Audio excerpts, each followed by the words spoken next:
The sound of a baby's muffled cry pierced the stillness of the small cabin as Rachel Sullivan clutched her newborn son to her chest, tears streaming down her face. Outside, the Arizona Territory wilderness stretched endlessly beneath the starlit sky of 1875, both a sanctuary and a prison for the young mother who had fled everything she had ever known. "Hush now, little one," Rachel whispered, gently rocking the hours-old infant. "No one can know you're here. No one can know you exist." Her voice broke as she gazed down at the tiny face, so much like his father's, a man who would never know his son had been born. The labor had been difficult and lonely. At 22, Rachel had delivered her own child with only her determination and the knowledge gleaned from helping other women in her former community. The cabin, abandoned and discovered by chance 3 months earlier when she'd fled Tucson with nothing but the clothes on her back and the child growing inside her, had become her refuge. "We'll be safe here," she promised her son as dawn broke over the distant mountains. But even as she spoke the words, Rachel knew that safety was as fragile as the new life she held in her arms.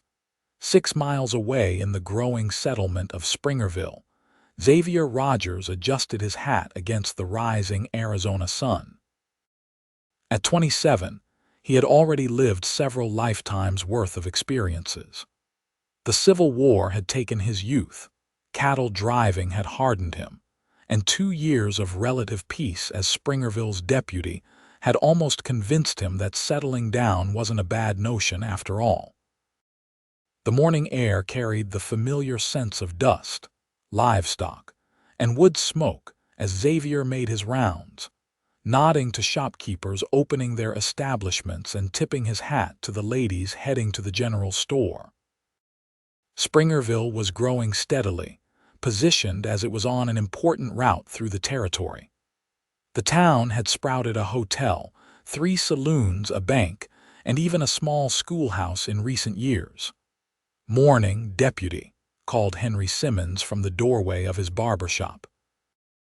"Heard there might be trouble up near Silver Creek. Trapper came through yesterday saying he spotted smoke from an old cabin that's supposed to be abandoned." Xavier paused, hand resting casually on his holster. "Could be drifters, could be Apache. I'll mention it to the sheriff." But Sheriff Morris was nursing a hangover from the previous night's poker game, and Xavier knew the responsibility would fall to him. By midday, he had saddled his stallion, Thatcher, packed provisions for several days, and headed north toward Silver Creek. The terrain grew rougher as Xavier followed the creek upstream. Pine trees clustered densely on the slopes, offering welcome shade from the late summer heat. He had been riding for nearly 5 hours when he caught the faint scent of wood smoke. Dismounting, he tied Thatcher to a tree and proceeded cautiously on foot, his Winchester rifle at the ready. The cabin came into view as he crested a small rise weathered logs with a stone chimney, a thin wisp of smoke curling from its top. Xavier approached cautiously, years of survival instincts guiding his movements. Through a gap in the crude burlap covering the window, he caught a glimpse of movement inside. Drawing his revolver, Xavier positioned himself beside the door and called out, "Whoever's inside, this is Deputy Rodgers from Springerville. Come out with your hands where I can see them." The silence stretched for several moments before he heard a woman's voice, trembling but defiant. "Go away.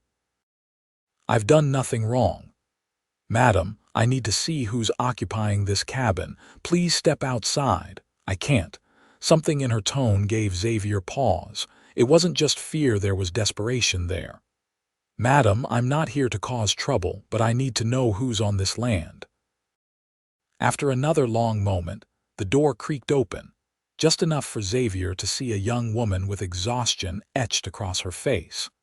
Her auburn hair hung in a loose braid over one shoulder, and her dress was worn but clean. "I'm alone," she said, but even as the words left her lips, a tiny wail came from inside the cabin. Xavier's expression hardened. "Doesn't sound like you're alone to me, madam." Rachel's face paled as she clutched the doorframe for support. "Please," she whispered, "please just go." But Xavier had already gently pushed the door wider, revealing the makeshift bed in the corner where a small bundle lay wrapped in a patchwork quilt. He looked from the infant to Rachel, noting her weakened state and the dark circles beneath her eyes. "How long ago?" he asked, his voice softening. "Yesterday," Rachel admitted, tears welling in her eyes. "Please don't tell anyone we're here. No one can know about him." Xavier holstered his weapon and removed his hat, running a hand through his dark hair. "Madam, you can't stay out here alone with a newborn. It's not safe." "It's safer than where I came from," Rachel countered, a flash of determination crossing her face. The baby's cries grew more insistent, and Rachel swayed slightly on her feet. Xavier stepped forward just in time to catch her as her knees buckled. He guided her to a crude chair by the small table. "When did you last eat?" he asked, taking in the sparse provisions visible in the cabin. Rachel couldn't remember. The last day had been a blur of pain and exhaustion and wonder at the tiny life she had brought into the world. Xavier cursed under his breath and strode to the door. "I'll be back," he said firmly. "I'm getting supplies from my horse. Don't try to run, you wouldn't make it 10 yards in your condition." When he returned with his saddlebags, the baby was still crying. Rachel was attempting to nurse him, but frustration and exhaustion were evident on her face. "He won't take to it properly," she said, despair in her voice. Xavier set water to boil on the small stove and unpacked jerky, hardtack, and a tin of coffee from his provisions. "My sister had the same trouble with her first," he said without looking at Rachel. "Said it took 3 days before they figured it out together." He worked silently, preparing a simple meal and setting it before Rachel. As she ate ravenously, Xavier studied the cabin. It had been abandoned for years, but someone Rachel, he presumed, had made efforts to make it habitable. The roof had been patched, the worst gaps in the walls stuffed with moss and cloth, and a small garden of wild herbs grew near the door. "What's your name?" he finally asked. She hesitated. Rachel Sullivan." "Where's the father, Rachel Sullivan?" Her expression closed like a shutter. "Not here." Xavier nodded, accepting the non-answer for now. "I'm Xavier Rodgers, deputy in Springerville, and I can't leave a woman and newborn infant alone in the wilderness." "You have no choice," Rachel said, though her voice lacked conviction. "We can't go to town. We can't." Xavier studied her, noting the fear behind her eyes. "You're running from something or someone." Rachel looked away, clutching her son closer. "The law," Xavier pressed. "No," she whispered. "I've broken no laws." Xavier crouched before her, meeting her gaze directly. "Then what? A husband?" "Family." The baby had quieted, falling asleep after his unsuccessful attempt to nurse. Rachel stared down at her son's face, tracing a finger along his cheek. "His grandfather," she finally said. "A powerful man who would take him from me." "And why would he do that?" Rachel's eyes met Xavier's, filled with a mixture of defiance and sorrow. "Because he believes his son deserves better than a seamstress for the mother of his heir." Understanding dawned on Xavier's face. "The father doesn't know." "Charles was sent to San Francisco before I discovered I was expecting," Rachel confirmed. "His father made sure of that after he learned of our attachment." Xavier stood, pacing the small confines of the cabin. The situation was far from ideal. A young mother, clearly from a different social standing than the father of her child, hiding in the wilderness rather than facing what awaited her in civilization. "You can't stay here," Xavier repeated. "Winter will be coming in a few months. You'll both freeze to death if hunger or illness doesn't take you first." "Then what would you have me do?" Rachel challenged, a spark of fire in her exhausted eyes. Xavier considered the options. He couldn't in good conscience leave them here, but forcing Rachel back to a situation where her child might be taken from her was equally unthinkable. The law offered little protection for unmarried mothers against wealthy, influential families. "Come back to Springerville with me," he said finally. "Not as Rachel Sullivan, but as my widowed sister come to start anew after losing her husband." Rachel stared at him in disbelief. "Why would you do that for strangers?" Xavier's expression darkened momentarily.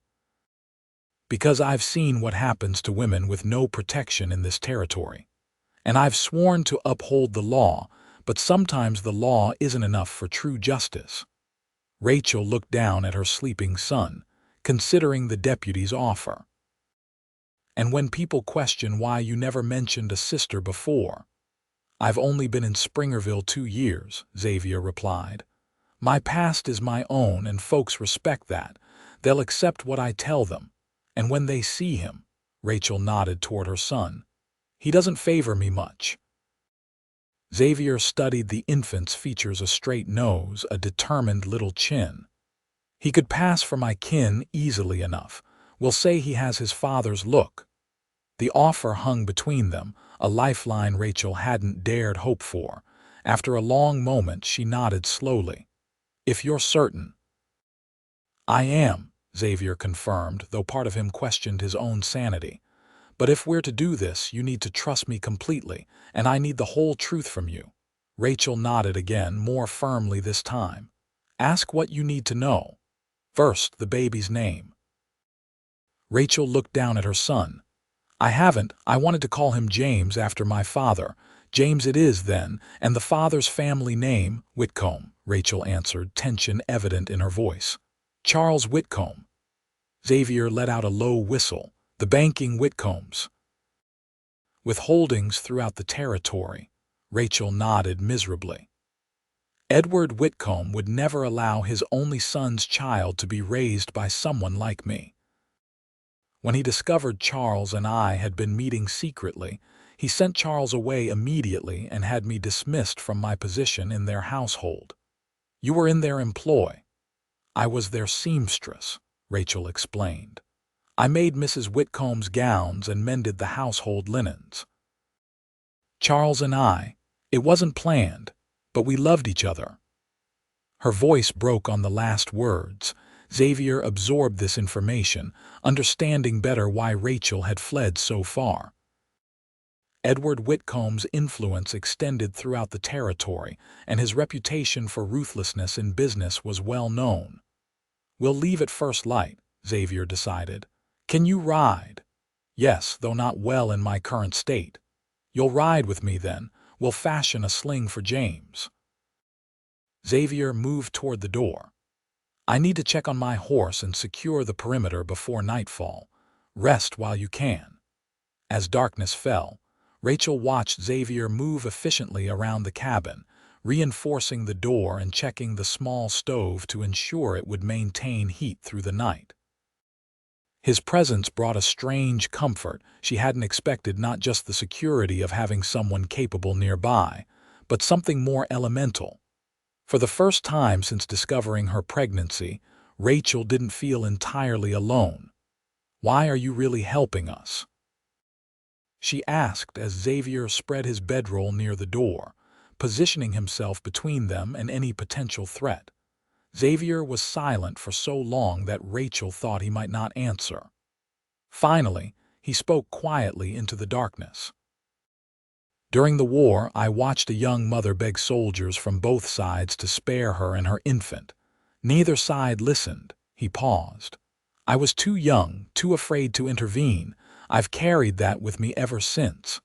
Rachel clutched James closer, understanding flooding through her. "I'm sorry." "Don't be. Just get some sleep. Tomorrow will be challenging enough." Dawn broke with a chorus of birdsong as Xavier helped Rachel mount Thatcher. The magnificent stallion seemed to understand the need for gentleness, standing perfectly still as Xavier positioned Rachel securely in the saddle. With James nestled against her chest in a makeshift sling fashioned from Xavier's spare shirt, they began the journey to Springerville. "We need to establish our story clearly," Xavier said as they rode. "Your name will be Rachel Rodgers. Your husband, my brother-in-law, was James Rodgers, killed in a mining accident near Prescott 3 months ago. You wrote to me seeking sanctuary, and I invited you to Springerville." Rachel nodded, committing the fabrication to memory. "Where did I grow up? Say Kansas." "Far enough away that no one in Springerville is likely to have connections there. Your parents' passed years ago keeps things simpler." They continued refining their story as the miles passed, Xavier occasionally sharing details about Springerville and its inhabitants that Rachel would need to know. By midday, they had reached a small stream where they paused to rest and water Thatcher. While Xavier refilled their canteens, Rachel attempted to nurse James again, with marginally better success than before. Xavier kept his distance, offering privacy, but Rachel noticed his concerned glances. "He's taking a little more each time," she assured him. "We'll find our way."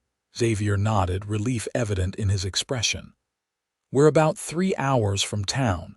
When we arrive, I'll take you directly to my cabin. It's small, but it's on the outskirts with a bit of land around it. Private enough." "And what will people think of you suddenly appearing with a widowed sister and infant nephew?" Xavier's mouth quirked in a half-smile.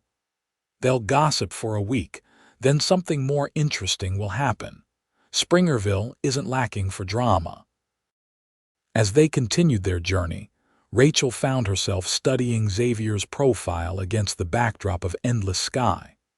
His features were strong, a straight nose, firm jaw shadowed with stubble, and eyes the color of the Arizona sky in winter. A small scar bisected his right eyebrow, and his hands on the reins were calloused and capable. "How did you become a deputy?" she asked, curious about the man who had so unexpectedly become her protector. Xavier shifted in the saddle. "Luck, mostly. I drifted after the war, worked cattle drives, did some scouting for the army. Ended up in Springerville when a group of rustlers I was tracking holed up there. Helped Sheriff Morris bring them in, and he offered me the badge." He shrugged. "Seemed as good a place as any to stop running." "Running from what?" His shoulders tensed almost imperceptibly. "The same ghosts most men who fought carry with them." Rachel sensed there was more to his story but didn't press. They all had secrets after all. As they crested a hill, Springerville came into view, a collection of wooden buildings stretched along a main street, with homes and smaller structures scattered around it. Smoke rose from chimneys, and even from this distance, they could see people moving about their business. "Welcome to your new home," Xavier said quietly. Rachel felt a mixture of hope and trepidation as they approached. Her arms tightened around James. "What if someone recognizes me? I've been to Springerville before with Mrs. Whitcomb." "When?" "Nearly 2 years ago. We stayed at the hotel while Mr. Whitcomb conducted business." Xavier considered this. 2 years is a long time in a frontier town. People come and go, and you look different now. Motherhood changes a woman. Still, he approached the town cautiously, taking a less traveled route that led directly to a modest cabin set apart from the main cluster of homes. A small corral stood empty beside it, and a vegetable garden, somewhat neglected, grew along one side. Xavier helped Rachel dismount, supporting her as her legs threatened to give way after the long ride. James began to fuss, and Rachel swayed with exhaustion. "Inside," Xavier directed gently, leading her through the door. The cabin was simple but well built. A main room served as kitchen and living area, with a cast iron stove, a table with 4 chairs, and a comfortable-looking armchair near the stone fireplace. 2 doors led off the main room. "Bedrooms through there," Xavier indicated. "The other's a storeroom. You and James take the bed." I'll make do out here." Rachel was too tired to argue. Xavier helped her settle on the bed, which was surprisingly comfortable with a proper mattress and clean linens. James, exhausted from the journey, fell asleep almost immediately. "Rest," Xavier instructed. "I need to report to the sheriff, but I'll bring back supplies and let a few key people know my sister has arrived. The sooner we establish your presence, the better." When Xavier returned several hours later, he carried provisions from the general store and was accompanied by an older woman with iron-gray hair and sharp eyes. "Rachel," he called softly, "there's someone you should meet." Rachel emerged from the bedroom, having rested enough to regain some color in her cheeks. James was awake but quiet in her arms. "This is Eliza Thorndyke," Xavier introduced. "The closest thing Springerville has to a doctor and the best midwife in the territory." Eliza stepped forward, her assessing gaze taking in Rachel's condition and the newborn. "Xavier tells me you delivered alone," she said without preamble. "Brave but foolish. Let me see the boy." Despite her brusque manner, Eliza's hands were gentle as she examined James. "Healthy enough despite the circumstances," she pronounced. "But you, young woman, need proper care and food." She turned to Xavier. "I've brought medicines and supplies. She needs rest, good meals, and no strain for at least 2 weeks." Xavier nodded solemnly. "I'll see to it, and the nursing." Rachel asked anxiously. "He struggles to latch properly." Eliza's expression softened marginally. "That's common enough with first babies. I'll show you a few tricks before I leave." True to her word, Eliza spent an hour with Rachel, demonstrating positions and techniques that soon had James nursing contentedly. She left with a promise to return the next day, but not before fixing Xavier with a stern look. "This town will talk, Deputy. A man and woman living under one roof, sister or not." Xavier met her gaze steadily. "Let them talk."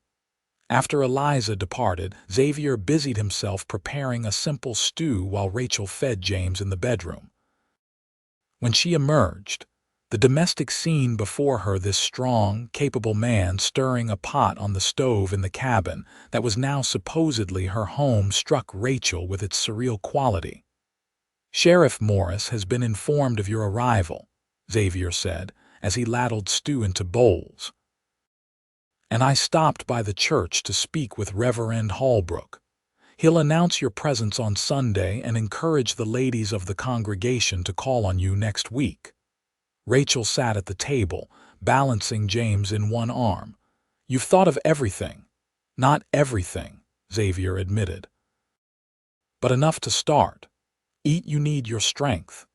As they shared the meal, Xavier outlined the immediate challenges they faced. "The most important thing is to establish you firmly as my sister in everyone's minds. The Whitcombs have connections here, primarily through the bank. If anyone gets suspicious and word reaches Tucson," Rachel's face paled, "they'll take him." "Not while I'm alive," Xavier stated with such quiet conviction that Rachel found herself believing him. The first week passed in a blur of adjustments. Xavier moved his few possessions into the storeroom, converting it to a small bedchamber for himself. Eliza visited daily, checking on both Rachel and James, gradually spreading the word throughout town about the deputy's widowed sister and her newborn. By the second week, women from the church began calling, bringing food and baby clothes and barely concealed curiosity. Rachel, drawing on years of service in the Whitcomb household, played her role perfectly, the grieving widow grateful for her brother's protection, determined to build a new life for her son. Xavier marveled at her composure. Each evening, after the visitors had gone and James was settled, they would sit by the fire and share the day's events. "Mrs. Prescott asked 3 different ways how you managed to notify me of James's birth so quickly," Rachel recounted one evening, amusement lightening her features. I thought she might expire from curiosity when I explained that I had written to you months ago about my condition. Xavier smiled, enjoying the animation in Rachel's face. In the 2 weeks since their arrival, she had begun to transform from the desperate, exhausted woman he'd found in the wilderness. Her auburn hair, now properly washed and braided, caught the firelight with hints of gold. The dark circles beneath her eyes had faded, and her natural grace had returned as she recovered her strength. "And what did you tell her?" he asked. "That Providence must have guided your feet to meet our stagecoach just as it arrived," Rachel replied with mock solemnity. "Imagine my surprise when my dear brother appeared at that very moment of need." Xavier chuckled. "You've missed your calling as a performer." Rachel's smile faded slightly. "I've had practice concealing my thoughts and feelings." In the Whitcomb household, servants were expected to be invisible, present, but unseen. Xavier studied her, curiosity about her past growing. "How did you and Charles Whitcomb become involved?" Rachel stared into the fire, memories washing over her features. "It began innocently enough. I was mending a tear in his riding jacket, and he asked about my work instead of simply ignoring me as most wealthy men would. He was interested in everything, how the stitches were formed, where I had learned my skills." She smiled softly. No one had ever asked before. "And from there, he would find reasons to be present when I was working, bring books to read aloud while I sewed for his mother. Eventually, he began meeting me secretly when I walked to town for supplies." Her voice grew wistful. "Charles was different from his family, gentler, more thoughtful. He spoke of wanting a different life than the one his father had planned." "Did he know about the baby before he left?" Rachel shook her head. "I didn't know myself until 3 weeks after he was gone. By then, Edward Whitcomb had already dismissed me from service with no reference, a death sentence for a seamstress dependent on wealthy patronage." Xavier's jaw tightened. "What did you do?" "I took what savings I had and fled Tucson. I knew what would happen if Edward Whitcomb discovered I was carrying his son's child. He would take my baby and ensure I never saw him again." Rachel's arms tightened around James, who slept peacefully against her shoulder. "The Whitcombs can't reach you here," Xavier assured her. "As far as anyone knows, you're Rachel Rodgers, my widowed sister." Rachel met his gaze. "Why are you doing all this? Truly, you've upended your life for strangers, risked your reputation and position." Xavier was silent for a long moment. "Maybe I recognized something in you that first day, a determination to protect what's yours at any cost. It's not so different from why I wear this badge." He touched the deputy's star pinned to his vest. "There's law and then there's justice. Sometimes they're not the same thing." As September faded into October, life settled into a routine that felt increasingly natural. Xavier continued his duties as deputy, while Rachel transformed the neglected cabin into a proper home. The townsfolk had largely accepted her presence, and some had even begun bringing mending work, having discovered her skill with a needle.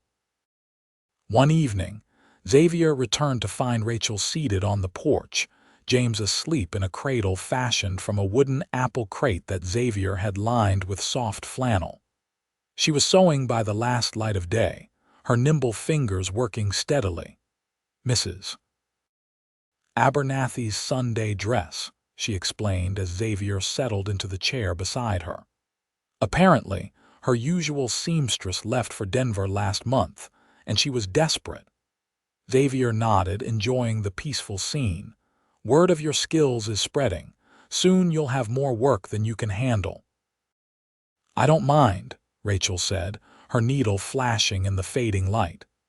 "It feels good to be useful again, to create something beautiful."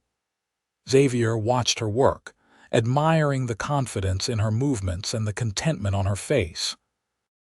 In the month since they had arrived in Springerville, something had shifted between them, a comfort, a partnership that neither had anticipated. "There's a harvest celebration at the church next weekend," Xavier mentioned casually. "Might be good for you to attend, meet more of the community." Rachel hesitated. "Would you come with me?" "Of course," he replied, surprised by the question. "I'm your brother, aren't I?" Rachel's smile held a hint of something Xavier couldn't quite decipher. "Yes, I suppose you are." The harvest celebration was a grand affair by Springerville standards.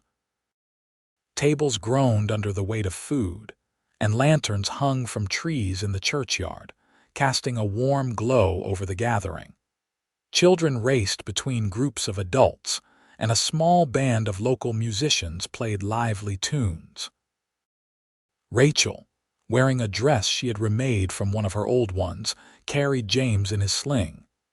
Xavier walked beside her, nodding to townsfolk as they made their way through the crowd. Sheriff Morris greeted them with a friendly clap on Xavier's shoulder. "Your sister's been good for you, Deputy," he observed. "Never seen your place so tidy, and I swear you're less of a bear in the mornings now." Xavier smiled ruefully. Amazing what regular meals will do for a man's disposition. As the evening progressed, Rachel found herself surrounded by the town's women, all eager to coo over James and offer advice on everything from teething to colic. Xavier kept a watchful eye from a distance, engaged in conversation with the sheriff and several ranchers.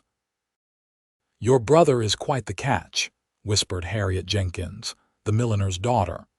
"Half the unmarried women in town have set their caps for him, but he's never shown interest." Rachel felt an unexpected twinge at the thought of Xavier courting one of these women. "He's dedicated to his work," she replied carefully. "Well, with you and the little one to care for now, perhaps he'll finally consider settling down properly," Harriet continued. "A man needs a wife, especially with a child in the home." The comment lingered in Rachel's mind as Xavier escorted her home later that night. James had fallen asleep, exhausted from the excitement and attention. The night air carried the scent of pine and wood smoke as they walked in comfortable silence. "You were the talk of the celebration," Xavier said as they approached the cabin. "I believe you've been officially accepted into Springerville society." Rachel smiled, but her thoughts remained on Harriet's words. "The women seem to think you should be considering marriage, now that you have a family to think about." Xavier's stride faltered almost imperceptibly. "Did they have someone particular in mind?" "Harriet Jenkins seemed eager to discuss the possibilities," Rachel replied, trying to keep her tone light. "Apparently, you've been the subject of speculation for some time."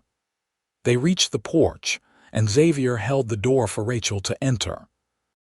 As she passed him, their eyes met briefly in the lantern light, and something unspoken passed between them. Inside, Rachel gently laid James in his cradle while Xavier built up the fire. The domestic routine they had established felt both comfortable and suddenly charged with an awareness neither had acknowledged. "Does it bother you?" Xavier asked finally, breaking the silence. "The assumption that you're preventing me from finding a wife." Rachel busied herself with removing her shawl. "Of course not, but perhaps they're right. Your life has been completely disrupted by our presence." Xavier moved closer, his expression serious in the firelight. "My life before you arrived was empty, Rachel. I worked, I slept, I existed. This having you and James here, this is living." The raw honesty in his voice made Rachel look up, meeting his gaze directly. The intensity she found there stole her breath. "Xavier, you don't owe me anything," he said quickly. "I want you to know that. What I did bringing you here, creating this story, it was the right thing to do. I expect nothing from you." Rachel stepped closer, drawn by something she couldn't name. "And if I want to give something freely?" The question hung between them, transforming the air in the small cabin. Xavier's hand rose slowly, hesitating before gently touching her cheek. Rachel, I. James chose that moment to wake with a hungry cry, shattering the tension. Rachel stepped back, her face flushed. I should feed him. Xavier nodded, running a hand through his hair. Of course. I'll check the perimeter before turning in. Later, lying in bed with James nestled beside her, Rachel replayed the moment in her mind. The look in Xavier's eyes had awakened something she had thought died when Charles was sent away, a yearning, a possibility of happiness she hadn't dared consider. But loving Xavier would complicate everything. Their entire life in Springerville was built on a necessary fiction. What kind of foundation was that? For something real, November brought colder weather and the first dusting of snow to the high country. Xavier added a lean-to workshop behind the cabin, where he spent evenings crafting furniture, a proper cradle for James, a rocking chair for Rachel, shelves for her growing collection of sewing supplies. Their near moment of intimacy remained unspoken between them, though Rachel often caught Xavier watching her when he thought she wouldn't notice.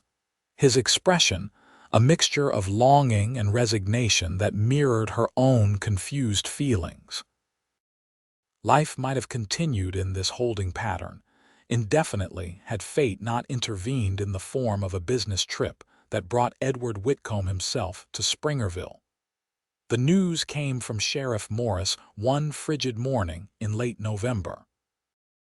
Xavier burst through the cabin door, his expression grave. Edward Whitcomb is arriving on tomorrow's stage, he said without preamble. Some business with the bank and the new cattle operation north of town. Rachel felt the blood drain from her face. James, now almost 3 months old and growing rapidly, gurgled happily in his cradle, unaware of the threat his grandfather's arrival posed. He won't be staying in town long, Xavier continued, pacing the cabin. 3 days at most. You'll need to remain here out of sight until he's gone. What if someone mentions your widowed sister and her infant son? Rachel's voice trembled slightly. Springerville isn't so large that news of a new arrival wouldn't reach his ears, especially with his banking connections. Xavier's jaw tightened. I'll speak to Sheriff Morris, ask him to help discourage gossip during Whitcomb's visit, and I'll take extra patrols away from town to limit my own contact with him. The plan seemed sound, but as Rachel watched Xavier prepare for his shift, dread settled in her stomach. Edward Whitcomb was known for his thoroughness in all matters. Would he really visit a town where his bank had interests without learning everything about its inhabitants? The next day, Rachel remained inside with the curtains drawn. Xavier had left at dawn after stoking the fire and ensuring she had everything needed for a day of seclusion. James seemed to sense her anxiety, fussing more than usual as morning stretched into afternoon. A sharp knock at the door froze Rachel mid-stride as she paced with James. No one was expected. Xavier had made sure word spread that his sister was unwell and not receiving visitors. She remained perfectly still, hoping whoever it was would assume the cabin was empty. The knock came again, more insistent. Deputy Rodgers, are you there? It's Reverend Holbrook. I've brought someone who wishes to speak with you. Rachel's heart hammered against her ribs. She retreated to the bedroom, closing the door quietly and pressing her back against it, willing James to remain quiet. But the Reverend wasn't easily discouraged. I see smoke from your chimney, Deputy. I know someone's home. Please, it's important. James chose that moment to let out a wail, and Rachel closed her eyes in despair. There was no hiding now. Steeling herself, she returned to the main room, positioning herself so the cradle was hidden from immediate view of the door. When she opened it, Reverend Holbrook stood on the porch with a distinguished older gentleman immaculately dressed in a fine coat and hat, with a silver-headed cane in his gloved hand. Edward Whitcomb hadn't changed at all since she'd last seen him in the Tucson mansion. His eyes narrowed as he took in her appearance. Well, if it isn't the seamstress. Reverend Holbrook looked between them in confusion. You know Deputy Rodgers' sister. Edward Whitcomb's mouth twisted in a cold smile. Is that what she's calling herself these days? No, Reverend. This woman was employed in my household until she developed inappropriate relations with my son. Rachel lifted her chin. Please leave, Reverend Holbrook. This is a private matter. The Reverend hesitated, clearly uncomfortable with the tension crackling between them. Perhaps I should fetch the deputy. That won't be necessary, Edward said smoothly. Miss Sullivan and I have matters to discuss that concern family. My family. Understanding dawned on the Reverend's face, followed by shock as his gaze moved past Rachel to where James had begun crying again. I see, he said quietly. I'll take my leave then. Reverend, please, Rachel began, but the older man was already backing away. I'll pray for all concerned, he said, his expression troubled as he retreated down the path. Edward Whitcomb stepped forward, forcing Rachel to back into her own home. Now then, where is my grandson? Rachel moved to block his view of the cradle. You have no right to be here. I have every right, Edward countered coldly. That child bears Whitcomb blood. Did you really think you could hide him forever? That I wouldn't learn of a woman claiming to be the deputy's widowed sister appearing suddenly with an infant son? James is my son, Rachel said firmly, despite the fear coursing through her. My son alone. Edward's laugh was without humor. A child needs more than a disgraced seamstress for a mother. He needs the Whitcomb name, education, position in society, all things you cannot provide. What he needs is love, Rachel countered, anger overcoming her fear. Something your household seems remarkably short on. Edward's expression hardened as he stepped closer. I'll be taking the boy back to Tucson. You can make this easy or difficult, but the outcome will be the same. You'll do no such thing. Xavier's voice cut through the tension like a blade.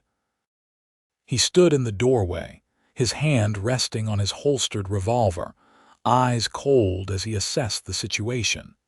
Edward Whitcomb turned, unimpressed by the deputy's arrival. This doesn't concern you, Rodgers, though I must commend your creativity in fabricating a family connection to hide my grandson.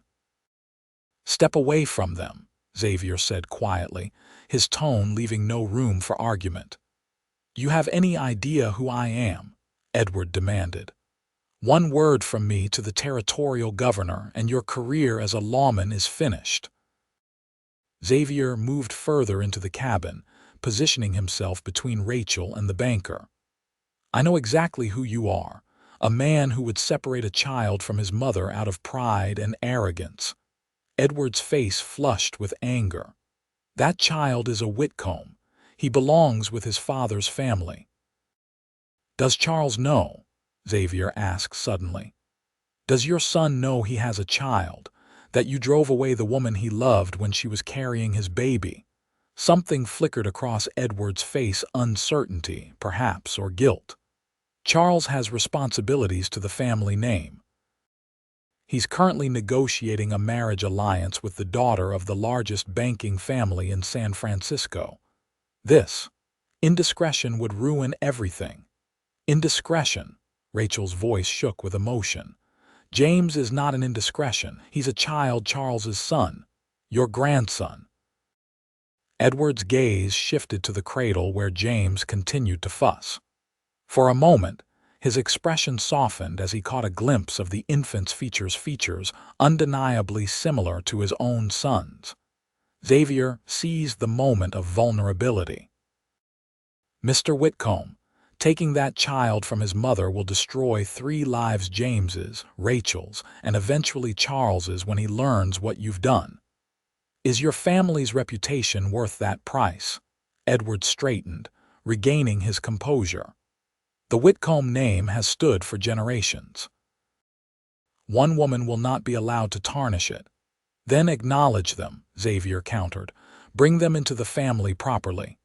Impossible, Edward dismissed the suggestion with a wave of his hand. Charles's future is set. Then leave them be, Xavier pressed. Let them live their lives here, away from Tucson, away from anything that might connect them to the Whitcomb name. Edward's eyes narrowed. And what guarantee do I have that she won't appear in Tucson one day, infant in arms, demanding recognition? My word, Xavier said firmly. And hers. The word of a servant girl and a frontier deputy, Edward scoffed. Hardly reassuring. Xavier stepped closer to the banker, his voice low and intense. Mr. Whitcomb, I don't think you understand your position. You're in my town, threatening a woman and child under my protection. Badge or no badge, that puts us at odds in a way you might not want to pursue. The implied threat hung in the air between them. Edward studied Xavier's face, perhaps recognizing the steel beneath the lawman's controlled exterior. What exactly are you proposing, Deputy? Rachel and James remain here, undisturbed by you or any Whitcomb representative. In return, she makes no claim on the Whitcomb name or fortune for herself or her son. Edward's gaze shifted to Rachel. And you would agree to these terms? Rachel looked down at James, who had quieted and was watching the proceedings with wide, innocent eyes. I never wanted your money or your name. I only wanted to raise my son in peace with love. A complex series of emotions crossed Edward's face: calculation, resentment, and something that might have been regret. If, and I emphasize if I were to consider such an arrangement, there would need to be documentation. Legal papers renouncing any future claim. Agreed, Xavier said before Rachel could respond. Drawn up by an independent lawyer, fair to all parties. Edward Whitcomb tapped his cane thoughtfully against the floor. And what of your unusual living arrangement? Surely you realize the impropriety. Xavier's jaw tightened. Our arrangements are none of your concern. On the contrary, Edward countered. If my grandson is to remain in this household, the reputation of that household becomes very much my concern. Rachel stepped forward. What would satisfy you, Mr. Whitcomb? That we continue our charade as brother and sister. That I move elsewhere in town. What would secure your silence and your departure from our lives? Edward studied her for a long moment, then shifted his gaze to Xavier. Something calculating entered his expression. Marriage, he said finally. A legal, binding marriage between you and Deputy Rodgers would provide the stability and propriety the situation demands. The suggestion landed like a physical blow. Rachel glanced at Xavier, whose expression had become unreadable. You would demand such a thing? Rachel asked, disbelief evident in her voice. That we enter a marriage of convenience merely to satisfy your sense of propriety. I would demand that my grandson be raised in a proper household, Edward corrected smoothly, with a legal father figure. Deputy Rodgers has already demonstrated his willingness to protect you both. Marriage would simply formalize the arrangement and ensure no complications arise in the future. Xavier had remained silent, his eyes fixed on Rachel's face. Now he turned to Edward Whitcomb. Leave us, he said quietly. This is not a decision to be made under duress or with an audience. Edward hesitated, then nodded curtly. Very well. I'm staying at the hotel. I expect your answer by tomorrow noon. He moved toward the door, pausing to look back at the cradle. Regardless of your decision, I will have those legal papers drawn up. One way or another, this situation will be resolved before I leave Springerville. After he departed, silence filled the cabin. Rachel moved to the cradle, lifting James into her arms as if to reassure herself that he was still there, still safe. I'm sorry, Xavier said finally. I never imagined he would find you so quickly. Rachel held James tighter. It was inevitable, I suppose. Springerville isn't that large, and the Whitcombs have connections everywhere. We could leave, Xavier suggested, though his voice lacked conviction. Find somewhere more remote. And live how? Rachel countered. Running forever, always looking over our shoulders, that's no life for James. She looked up at Xavier, her expression troubled. And I won't ask you to give up everything you've built here. Xavier ran a hand through his hair in frustration. His solution is madness, to demand marriage as if it were a business transaction. It's not entirely unreasonable from his perspective, Rachel said quietly. He wants James to have a father, a stable home. In his mind, it solves the problem of Charles's indiscretion while providing for his grandson's future. Xavier studied her face. And what do you want, Rachel? The question hung between them, loaded with unspoken possibilities. Rachel looked down at James, then back to Xavier. I want my son to be safe, to grow up loved and secure. Beyond that, she hesitated. I never expected to find safety here, let alone happiness. But I have found both in this house with you. Xavier moved closer, his expression intense. Rachel, I need to be absolutely clear. If we do this, if we marry, it can't be just to satisfy Edward Whitcomb or to secure James's future. It would have to be real. Rachel's breath caught in her throat. Real? I've been fighting my feelings for you since that first day at the abandoned cabin, Xavier admitted. Telling myself it was inappropriate, that you needed protection, not complications. But the truth is, I care for you deeply. And for James. The confession sent warmth spreading through Rachel's chest. I've felt it too, she whispered. But I was afraid of depending too much on your kindness, afraid of what would happen if my past caught up with us. And now it has. Xavier took her free hand, his touch gentle but firm. Edward Whitcomb's demand changes nothing about how I feel, but it does force us to make a decision we might have circled around for months otherwise. Is that what you want? Marriage? Rachel searched his face. Not just for James's sake, but for us. Xavier's answer was to draw her closer, careful of the baby between them, and place a soft, questioning kiss on her lips. Rachel responded with a warmth that surprised them both, leaning into him as if she'd found her true north. When they separated, Xavier rested his forehead against hers. I want a real family, you, me, and James. I want to wake up each morning knowing you'll be there. I want to watch James grow and perhaps give him brothers and sisters someday. I want a lifetime, Rachel, if you'll have me. Tears welled in Rachel's eyes as she nodded. Yes, she whispered. Yes to all of it. James squirmed between them, letting out a happy gurgle that made them both laugh, breaking the emotional intensity of the moment. Well, that settles it, Xavier said, smiling down at the infant. 2 against 1. The next morning, they met Edward Whitcomb at the hotel dining room. The banker's eyebrows rose as they entered together, Rachel carrying James and Xavier at her side, his hand resting protectively at the small of her back. You've reached a decision, I see, Edward commented as they joined him at his table. We have, Xavier confirmed. Rachel and I will marry not because of your demand, but because it's what we choose for ourselves and for James. Edward nodded, seemingly satisfied. Very sensible. I've had my lawyer prepare the documents. He indicated a portfolio on the table.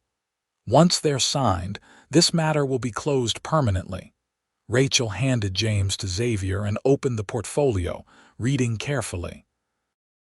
The legal language was complex, but the essence was clear. She would relinquish any claim on the Whitcomb name or fortune for herself, and for James, in exchange for Edward Whitcomb's agreement never to interfere in their lives or to attempt to separate her from her son. There's one addition I would request, Rachel said, looking up from the papers. I want your promise that Charles will never be told of James's existence by you or anyone in your household, That revelation, should it ever come, must be my choice alone. Edward's expression darkened. You would deny my son knowledge of his own child. I would spare him the pain of knowing what his father did, Rachel countered. And I would protect James from the confusion of having a father who cannot acknowledge him. Xavier placed a supportive hand on Rachel's shoulder as Edward considered her words. Very well, the banker agreed reluctantly. Charles will not hear of this from me. But I warn you, should you ever attempt to contact him or make claims upon him, our agreement is void. Understood, Rachel said firmly, taking the pen Edward offered and signing her name to the documents. Xavier witnessed her signature, and Edward added his own with a flourish. It's done then, Edward said, closing the portfolio. I'll leave copies with my lawyer here in Springerville. The rest will be secured in my private safe in Tucson. He rose from the table, hesitating as he looked at James in Xavier's arms. For a moment, a flicker of something like regret crossed his features.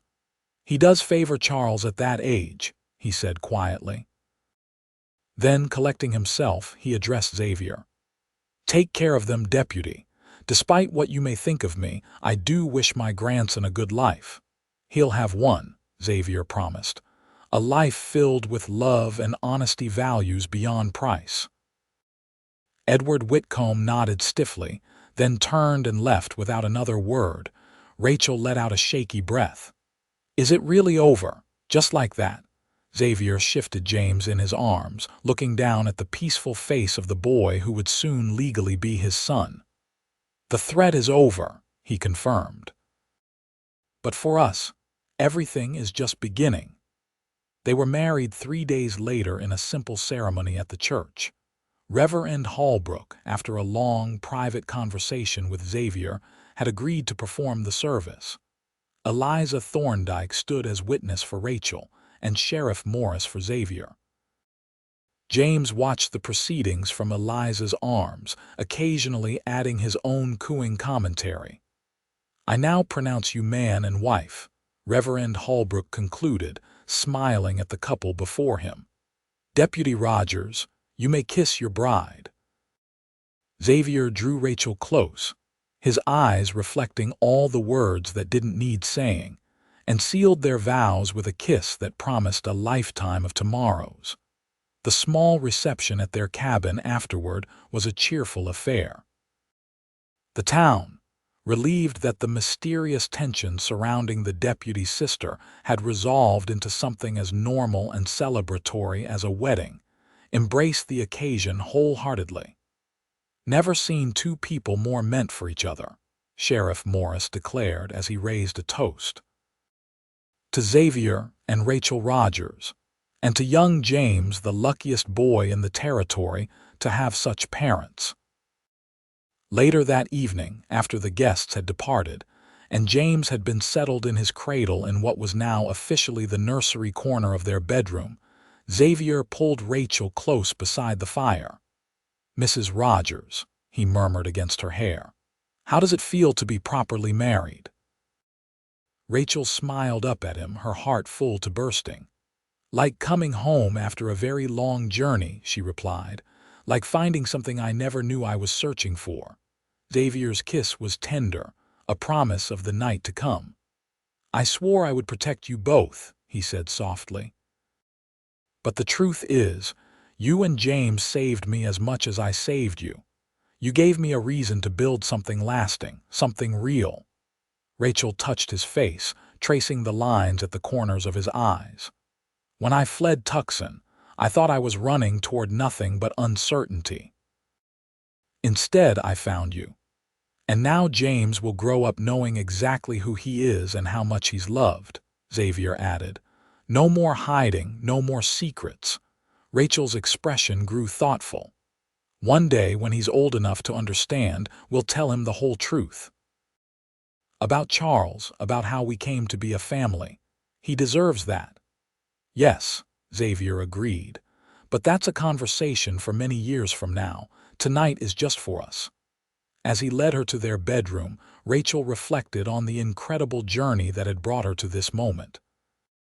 From desperate flight to unlikely salvation, from necessary deception to profound truth, each step had led to this man, this home, this family they were building together. James stirred in his cradle as they entered, his tiny features peaceful in sleep.